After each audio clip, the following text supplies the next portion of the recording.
Hey everybody, welcome back. No Russ again. Instead, I have with me my friend Cameron, because Cameron wants to talk about a topic that is very near and dear to him, something he's passionate about. We are going to talk about ROM hacking. This has come up barely in this series. Occasionally, Russ and I have talked about, for example, Phantasy Star 2. There is a ROM hack of an easier version of the game where you get more experience and more money per combat, so you can, spend 2,000 less hours grinding.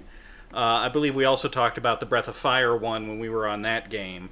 But did you know you can do more with ROM hacking than just make the game a little easier? Cameron?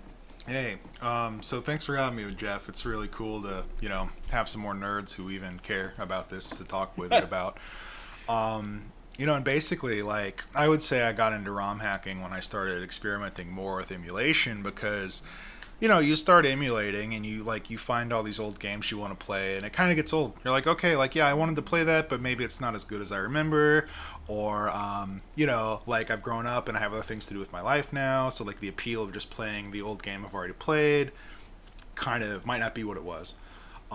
But you start thinking about it and then you realize, like, oh, wait, there are games I've never played that no one has ever played that barely exist. I can't even buy on a cartridge. And that becomes fascinating again, Mm-hmm. So, I feel like I need to start with kind of a disclaimer here, which is like, don't pirate games, kids. Pirating games is bad. I have to say that. Like, there's a gun Home to on my the head right now. RNG does not endorse the pirating of games. Yeah, Jeff will kill me and my family if I encourage you to pirate games. So don't. I might anyway if I get bored. I don't know how to end this joke, Jeff. Help. No, but anyway, don't pirate games. And my point is, if you were to want to experiment with ROM hacking legally, I'm going to discuss how to do that now shortly, which is you get on eBay and you want to find this game. Maybe it's a game you legally own. Like, a good example would be Super Mario World. We'll get to that later. A lot of us own a real copy of Super Mario World. And for fair use purposes, that is your license to play Super Mario World any way you want to because you own it and that's your copy of the software. So then it's legal to have a ROM of Super Mario World. So then it's legal to own a copy of Super Mario World and play with it however you want to. And, if you had the hardware to dump ROMs out of the cartridge, you could do that. And downloading ROMs might not be exactly legal, but acquiring a ROM from your copy is not. And practically, what's the difference? So if you were to somehow acquire a copy of the ROM for Super Mario World, then you could do whatever you wanted to it. And this is where ROM hacking comes in. So ROM hacking is this kind of this scene where a bunch of people who are talented programmers, basically they'll reverse engineer an entire video game for a system like Super Mario World, and then they will write tools that can modify the game, or they'll modify it manually to create an altered version of the game. And you could do stuff like this, like Jeff mentioned. You could alter difficulty, or maybe you could make it so Mario is always invincible for some reason because you wanted that. I don't know why you would, but that's one Just so example. you could listen to the song on a loop. Yeah, That's it. and from there, it's kind of the sky's the limit. But the way people will put these out, since it's not legal to distribute a pre-patched ROM, they'll distribute what's called a patch file. And the patch file is a thing where the patch records every difference from the standard ROM and the modified version. So it's just a difference recorded in a single file. And then you use a utility called a patcher to apply the patch to your standard ROM. And then you will have a patched ROM, which is your hacked game, and you can play that in any emulator. And if you even had like a flash cart, you could maybe play it on hardware, and then you can just go to town. You can play any weird version of the game you want to play. And I just mentioned Super Mario earlier, so I'll go ahead and get into this. Super Mario World is a very popular game to ROM hack, and there are a lot of tools for hacking it. So that's a great example of a game that's got 1,001 modifications. Okay, so thanks for coming to my TED Talk. Do you have any questions? You want to follow up on that in any way? Well, sure. So what is a good resource for somebody who wants to get started in this? Like, what's a good hub for them to go to for information or to see versions of the games that they might be interested in, or collections of tools? Cool. Well, I'm glad you asked.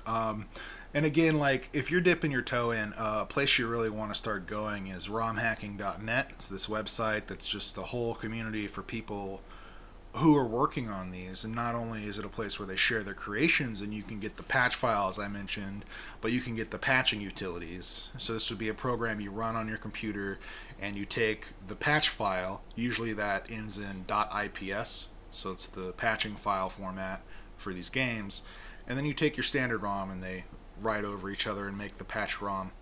So you can get those tools there, and then you can just look through everything that's been patched and all the different kinds of ROM hacks and anything of that sort that you just want to experiment with and have a new way to play one of your favorite games or play something totally different you've never even thought of playing before. Now, how much programming knowledge do you need to have in order to use some of these tools? If you can operate an emulator, I think you can figure out a patching utility. That's not really that complicated. What you need the high-level computer skills for is to do the hacks yourself. But consuming these just requires you to be computer literate enough to understand some of the concepts I've been talking about, which I'm sure you probably do if you're listening to Home on the RNG. And, basically you don't have to be a programmer to do this stuff. You just have to be able to read enough documents to figure out patching a ROM and figuring out what you want to play and get it to load in your emulator. So if you can troubleshoot getting a ROM to play in your emulator, you can probably handle ROM patching. Where would be a good place to start? What game should I start with if I want to experience some of these new hybrids of the games that I'm familiar with? Well, there's the classics, all kinds of early games, like the original Super Mario Brothers on NES has been hacked to death. You could go on romhacking.net and look, and you would probably find hundreds, if not thousands, of pre-patched Super Mario Brothers games. In fact, we have the page loaded right now, and there's a brand new hack of the original Super Mario Brothers just listed in the feed of the newest hacks. It says it's a Peach and Daisy hack. So you can finally be your own self-rescuing princess. Or perhaps your plumber is in another castle. Quite possible. I mean, plumbers are hard to come by now. Apparently, since the pandemic, you just can't get a plumber. Which is probably why Bowser has kidnapped the Mario Brothers. Yeah, he needs them to fix all that plumbing. Look at the size of that guy. Yeah. His plumbing needs constant maintenance. Yeah, and look how big those pipes are in the Mushroom Kingdom. I don't want to think about it anymore. I reached the level at which I want to think about the inside of those. Oh my god, and Mario just goes through them. Look, it's a dirty job, but someone's got to do it. Oh my god. Wow. Yeah, so, and this, we haven't clicked on it yet, but, presumably this is a simple enough ROM hack where they just took the sprite for Mario and replaced it with the sprite for Daisy. Presumably. Yeah, and that's theoretically simple, but that's just the bare surface of what you could be doing. Actually, I as I recall, the sprite for Peach was actually pretty ugly in the original game. Maybe they made a new one, hopefully. Yeah, well, I don't want to presume that they're artists, but this is the thing too, is ROM hacks are often produced by a team of people who are working together as a translation project. So, not a translation project per se. It could be a translation project, or it could just be a team of hackers. Some people are solo Renaissance men or women, or non-men or women. Well, you know what? Let's go ahead and talk about translation here. Okay. Because why not? We have encountered this once or twice. You'll remember Russ and I did a side quest where we played Clock Tower for the SNES, which never came out in America. So we did play a translated ROM of that so that we could talk about it. Especially Russ and I focusing on JRPGs. There are so many JRPGs that never got an English translation. And so it's very popular for these ROM hackers to just... They replace the translation of the game. They replace the original language of the game with an English translation. That's the hack. Allowing them to bring forward either unmodified versions of Japanese games, because in many cases the game was changed in various ways for American audiences or European audiences, or to bring out games that never got an English language release. Yeah, and a good example of some of those changes you would hear about for localization would be modified sprites for censorship. Like maybe there would be some questions of the sensitivity of the appearance of this cross in this Castlevania game. Nintendo famously real harsh on the censorship early on. Yeah, take the titties off that statue, okay? You're gonna scare the American kids. So one of the most famous the first translation that comes to mind is the Mother 3 translation, because Nintendo has a policy that Mother 3 fans must always be kept upset. That is just a company policy. So Tomato, a guy who works for fangamer.net, which sells some great merchandise, go check it out by all means. He created a fan translation. He created an English translation by himself. Any of you who have played Mother 3 have played his translation, and he's offered it to Nintendo for free. He said, look, I did the work, take it, release the game. And Nintendo said, yeah, we can't do that. We don't release Mother 3, that's our rule. Recently, I've started reading a book about the history of JRPGs. You may have heard me mention Bitmap Books before. Bitmap Books is a great website to find really quality books about video games. And I'm reading a book from them right now about JRPGs, and it focuses a lot on ones that I'd never heard of, that never got translated out here. And I've started making a list of, first of all, it's thousands of games. I do not have a list of thousands of games. I am grabbing the ones that stand out to me, that sound particularly interesting to me for whatever reason. And I've been working on finding fan translations. So just for fun, some of the things that I'm looking for, some of them I have found fan translations of, and it's great. Some of them, not so much. One of them I'm looking for is called Last Armageddon. It is essentially a post-apocalyptic game where all of the humans have been wiped out, and you play as monsters who are fighting alien invaders for control of the Earth. So your party is a group of monsters. And the premise just sounded interesting to me. Some of the pictures looked good. I wanted to find it. Currently, there is not a completed fan translation of this, but there are supposedly people working on it. SD Snatcher is one. I never played the original Snatcher, but I've heard about it. It seems interesting to me, and then I read about SD Snatcher. Now, this is a cyberpunk detective-style game, and apparently what they did is they came out with Snatcher, and then later they made a new version of it that changed the art style of all the characters and added more story. So of course I'm going for the one that has more story. We all know that's why I'm in this game in the first place. But that one with more story never came out. So again, there are people who are working on translations. I think there may be a translation of SD Snatcher. I just don't have it yet. There's a series called Heracles no Ico, which is supposed to be a really good series based on Greek legends.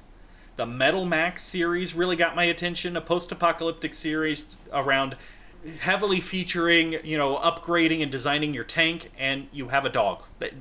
Who doesn't want to wander through a post-apocalyptic wasteland with a dog? Oh God, and Russ is not here to say the Japanese stuff for me. Hey Cameron, say the Japanese stuff for me. Oh, okay. So the next thing on your list, let's see. Tengai Makyo. That one. A JRPG with a wacky feel to it. Yeah. Please elaborate, Jeff. So, it's supposed to be almost a parody of JRPGs and a parody of the Japanese culture. Although apparently some later ones do travel to America and make fun of American culture. But there are not a lot of JRPGs with humor built in. At least not the ones that got released here. And some of the ones that do have humor in it, Lunar 2, which I famously have my issues with, where the humor is counter to the entire point of the game. Whereas, Earthbound has built into it a sense of whimsy. That's one way to put it. This series called... Wait. The same one. Tengai Makyo. That one supposedly has in itself just a lot of self-parody, a lot of humor around it. There's another... That's the reason I also have Love Quest, which is supposed to be a really cute SNES JRPG game that mostly makes fun of itself for how awful it is in the game. And then I also, for humorous games, I have... Gokinjo Bokentai. Which is supposed to be... It's described as Earthbound-esque, which always at least gets my attention. But it's about, like, a little 8-year-old girl and the adventures in her life. So, like, she and her friends will be trying to slay the monster, and then, like, one of the moms will just come bursting through the wall and drag her kid home because it's time to go home. And the monster was actually some cardboard thing they had constructed. So it's kind of this fourth wall breaking, humorous look at childhood adventures. Imagine losing a boss fight to a cardboard cutout. Well, now I'm scared to play the game. And then one of the other games that I did get was one of Square's last NES games called... You want me to do it? Yes. Rudra no Hiho. Because, Square did a lot of great stuff on the SNES. And you gotta figure their last one, and from what I read in the book, this is where they put all their knowledge out on it. They were just like, we have all this experience, here's our pinnacle. And of course, it never came out in English. So some of these games that you've heard me mention hopefully will one day have Home on the RNG episodes about them, but, don't hold your breath. I have been talking nonstop for a while now. Talk about fan translations. No, that's good. Please get hype. Stay hype. So the situation with fan translations, I found that super interesting. These were the first ROM hacks I found really compelling to start playing because it was making accessible to me these games that just were unplayable to me previously because, you could learn Japanese and learn to play a Super NES game. But that's... God knows I'm actually considering it. That's a hard commit. I mean, so my point is it makes these games that are just otherwise completely inaccessible accessible. And of course, like I said, you should buy the legal Japanese copy on eBay so you can play these legally. So once you do that, you can find and patch the ROMs for these Japanese games and play them. And there are tons of different fan translations for things like Square games that just never were released in America. And specifically, what's interesting to me is the technical aspect, because doing some ROM hacks, like we mentioned the Mario game that just has the sprite swapped out so you can play as Daisy, that's fairly rudimentary. And I don't want to say it's like, we could all do it, because you have to be able to disassemble and reassemble a NES game. But to do a translation is much more technically complicated because you usually need a team of people. You need the hackers, you need the people who can actually edit and translate the scripts, and you might need some artists to adapt graphics that have Japanese on them to English, or... Well, there's also a technical requirement because, God, I hope I don't screw this up and sound stupid. When it comes to the written text in a Japanese game, there are 3 different forms of alphabets, for lack of a better term, that the Japanese will use. Yeah. And which one they're using depends on a lot of things that I don't understand. But essentially, it's not a simple matter to just take the Japanese things and replace it with letters. The Japanese language is a lot more compact for a start. Uh-huh. Those symbols don't just represent a letter, they represent words or concepts. So ripping out all of the Japanese text and figuring out how to translate it, not just literally translate, because then it would be machine talk, essentially. It would be almost incomprehensible. You have to translate it in context, and then figure out how to cram all of those letters into the text boxes so that they fit. Oftentimes having to reprogram, all right, here's how big the text box is, here's how big the letters are. Well, now this scene doesn't have 2 bubbles of dialogue. Now it's going to have 6 bubbles of dialogue so we can fix all the words in. All of this is a lot more work than just, well, I just replaced that symbol with A. Find replace. Yes. All right, now find replace B. It's a lot. Absolutely. And I'm amazed at the people who have the time to do this for free. Yeah. Just because they want to make something available to people. I think it's amazing. And even then, I mean, I'm glad you brought that up because it is very technically complex to do that, and we could digress on the Japanese language for a while. In a nutshell, it has 2 phonetic writing systems and the Chinese Han writing system called kanji. So, and that's a pictogram system where one character can represent a whole word. And, of course, that's very complicated. So what happens is, character for character, it's a lot more dense, as you were saying. And also there's no native English alphabet system in the Japanese games fairly frequently. And so what you'll have is the ROM hackers dumping out the whole script, getting it to translators, the translators translating it, and while the translators are translating it, you have the hackers modifying the text system, like the fonts and the character sets, as you mentioned, so that they're even able to generate English text. And even then, for the translators, especially with these older games, when you're going back to the NES and the SNES, the games were... See, and I'm not as technically minded as Cameron, so I'm not going to be able to describe this as elegantly, but for the non-technical people at home, it's not as if when you just dump the translation, when you dump the Japanese text out of the game, that it all makes perfect sense. They essentially cram whatever bits of language they can into whatever space is available in the program there. So when you're getting just a printout of all the Japanese language in a game, it's not necessarily in the order of the game. And you don't necessarily have the context for, okay, here, this could mean home or it could mean safe. And all it says is, I'm this word. So I don't know if he's saying I'm home and I'm safe, and I don't have any other context around it. So they have to dig through the script to try and find the piece that goes before and the piece that goes after. It's a puzzle half the time with these older games. I believe newer games, typically they've made it a little easier, but in older games it was just shove in the programming any way it'll fit. Pretty much. And then beyond that, I mean, localization is a process. You say translation, and that means a subset of localization. So when you're translating things out of Japanese, lots of things just don't translate accurately, and that's why you have localization teams in Nintendo of America or wherever else. And a lot of what they're doing is not doing a literal word-for-word translation. A lot of what they're doing is trying to rewrite this joke or express this concept that doesn't have any comparable word in English. Famously, one of the examples of this that they tried to do that did not work out is Persona 1, which I'm about to start playing for the first time.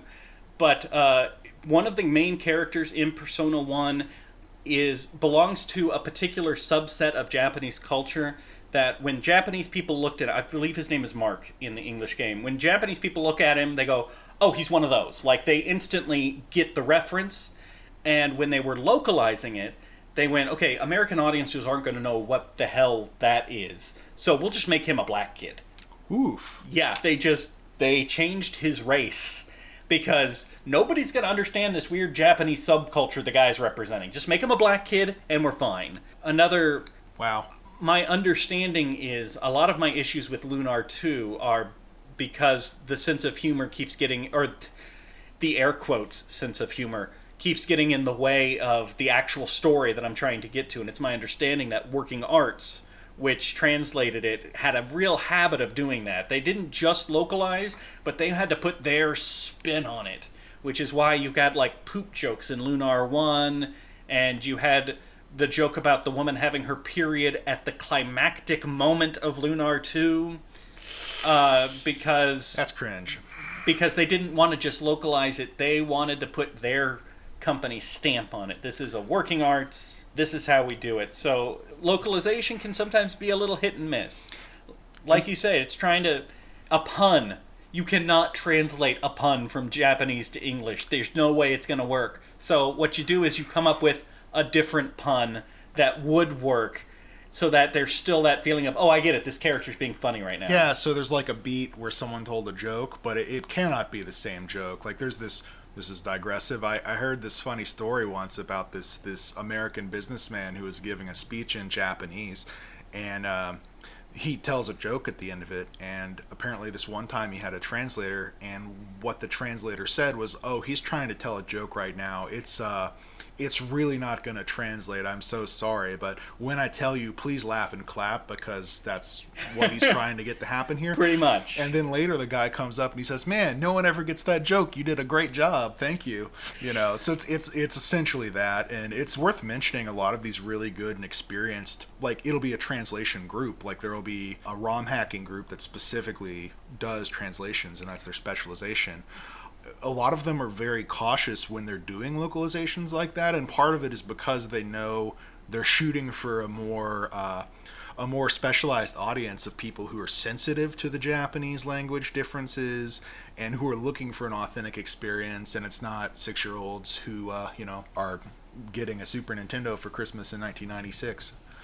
What's nice, though, coming to, I think, maybe the end of this conversation, what's nice is a story about GeoFront. GeoFront is one of these translation groups, and they set out with a goal to translate the two Crossbell games from the Trails in the Trails series, Trails in the Sky, Trails of Cold Steel, and in the middle is the two Crossbell games that never got an English translation. They put a ton of work into the localization, the translation. They upgraded the graphics a little bit. They put in quality of life improvements. They fixed bugs that were in the initial game.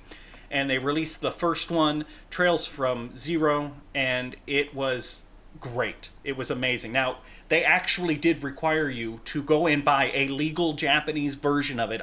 They'd link you to a Japanese store, you bought the Japanese game, and then you'd apply the patch. So I have no problem telling you, yes, I played their translation, because I spent money on an official Japanese version. They didn't want a penny for the work they did. And then they did the same thing to the sequel, Trails to Azure, or Trails of Azure. I can't remember because the names aren't really that helpful. Within a week of them releasing that, they had to take it down off the internet because Falcom, the company that makes the games, signed them on. Wow. And announced that they are releasing official English translations of the Crossbell games, and Geofront will be the ones doing it.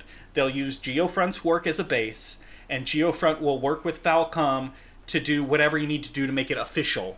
Going pro. Hell yeah. And so I think we're now kind of reaching a turning point where in the past these kinds of fan translations and ROM hacks were like, listen, don't tell anybody, but I got this. If you want to play this game, I got this file. Where do you get the file, bro? Listen, don't ask, don't tell, just you'll find it under the front mat on the full moon. Instead, we're now at a point where, famously, Tomato, reached out to Nintendo and said, hey, you can have this for free. Now, Nintendo didn't take them up on it because they've got to stick up their butt about Mother 3, but Falcom came out and just said, you guys did great work, let's do it together. So I'm hoping that we're at a turning point here where ROM hacking, and especially fan translations, are going to be more hand-in-hand with the companies, because the productions they're putting out are becoming more and more professional. Oh, yeah. The teams are getting more experience with the tools, and they're doing the work they did with Trails from Zero. I didn't even get to play their translation of Trails to Azure because it was up and down pretty quick. But now I get to play an official English one done by them, so I'm happy. Oh, yeah. That's great. So I'm hoping this is the direction the industry is going, because these people do a ton of work. And Geofront never asked for a penny of my money. Mm-hmm. Do you have any conclusion, any closing thoughts you'd like to throw out? Well, for fan translations, I think it's important that we just name drop and kind of provide some more resources to our listeners. Go for it. So we mentioned Tomato's translation of Mother 3. Definitely, if you have a Mother 3 legal copy, which that's a pretty recent release, it's not hard to get. What's funny, just a little side story, when Mother 3 first came out, Russ and I, being the ridiculously large Earthbound fans that we are, Russ did buy a legal version of Mother 3 in Japanese when it came out. And thankfully, some other super fan did, like it was on GameFAQs, just typed out a translation of the game. So Russ printed that out, and he played the game, turning the page like the thing said, if you talk to the frog in the upper left corner, this is what he's saying. Wow. And then he lent it to me, and I did the same thing. I played, my first playthrough of Mother 3 was in Japanese with a script, and then I had to have a notebook because it didn't translate things like attack. So I'd have to have I had my own translation of these are the attacks. Oh, if you use the skill that looks like this series of symbols, it looks like it makes the enemy turn around sometimes. All right, so that means turn around. Wow. Yeah, that's amazing. And usually, ROM hackers, when they're translating a game, if they have an incomplete translation, the first thing they translate will be the battle menus. Or the menus in general. Sure, but this was just so people could read through the experience. Of course. We decided to play through it and read it. I could have just read the thing, and it would have been almost like playing the game. But no, we went all in. I mean, specifically, though, Tomato's Mother 3 translation is extremely high quality, and it's impressive as a production because he did a lot of stuff that makes the style consistent. Like, it's using the Earthbound font, so it looks like Earthbound. He released his own patcher, so if you have a legal copy, you don't have to mess with having a separate patching file. It's one program you run, you put in the ROM, it checks if it's the right ROM, and then it'll do the patch. And he's maintained it. I think it's on version 1.3 now, but I first played it on version 1.1. It had an update in the last couple months, although you're probably hearing this episode like a year later, but anyway. Yeah, so that's fun. Beyond that, I think we should mention another translation group, Aeon Genesis. Aeon Genesis translations has done a lot of really interesting games. You mentioned earlier the translation of Clock Tower. They did Clock Tower. Yes. So they did the Clock Tower translation. He's got their webpage up in front of us right now, and it is just a beautiful screen full of all of these games. And so many of them are Square games. So here's an Atlas game. That's actually a Shin Megami game, right? It's a spin-off of the Shin Megami, which we're going to have to do a whole side quest about the Shin Megami Tensei series and spin-offs and spin-offs and spin-offs, because it's crazy. And I mean, just looking through here, I'm just trying to see how many Square games there are, because there's a ton of Square games on this list. Geez. Because when you're talking JRPGs, which is obviously a particular interest of mine, it's Square for the Super Nintendo kicked a lot of butt. Yeah, so here's a front mission game, but this is actually an action game. So completely off topic for just a second, because they have a translation of a game called Esper Dream 2. This is either going to be a thing where you're like, I never knew that, or I'm an idiot because I didn't know it. So one of our worlds is about to be blown. Are you ready? Yeah. Do you know why they call them Espers? What that name comes from? No. It has to do with the fact that psychic powers are kind of a standard trope in Japanese stories. It's ESP-ers. Oh. Huh. That's wow. actually where Espers come from. It's extrasensory perception users. That's interesting. Well, I'm glad to know that. That makes a lot of sense. It makes me feel better that you didn't know that, because now it's not one of those things that everybody knew and I was late to the party. But yeah, I mean, they have a ton of Konami games. They have a translation of Lagrange Point, which is really hard to emulate, actually. They did 2 of the Metal Max games you mentioned. Well, they're working on Metal Max 2, so I'm going to be sitting here and waiting on Metal Max 2 to be finished. And you said Metal Max Returns is the 3rd one? I believe that's the 3rd game. Cool. I did find a fan translation of the first one. Oh, look. Okay. Oh, and Shin look, there's Megami some Tensei Shin 1, Megami 2. Tensei's complete. Yes, I've actually played this one, the Shin Megami Tensei 1, and it's real classic. Oh, Star Fox 2. Look, that's not the Star Fox 2 that came in the Super NES, but the Super NES Mini thing. Yeah. That's actually a Nintendo translation. They also have Shin Megami Tensei If, which is the spin-off that inspired the Persona games, which are a spin-off of If, which is a spin-off of... Anyway. Yeah. And so these are all just productions from one group of people. Are there any other groups you want to mention real quick before we finish? Because there's a thunderstorm outside, and I think we're going to lose power here in a second. Oh, no, I think anything else would be split. Okay, so Aeon Genesis is a great place to look. ROM hacking also has some fan translations on it that I've found, so those are 2 great. Cam, I want to thank you for your time. No problem. Thanks for taking time to chat with me about this. Absolutely. I think we've covered a lot of ground today, and I appreciate it. No problem. And I will see you guys next time. Yeah, it's been real. Bye.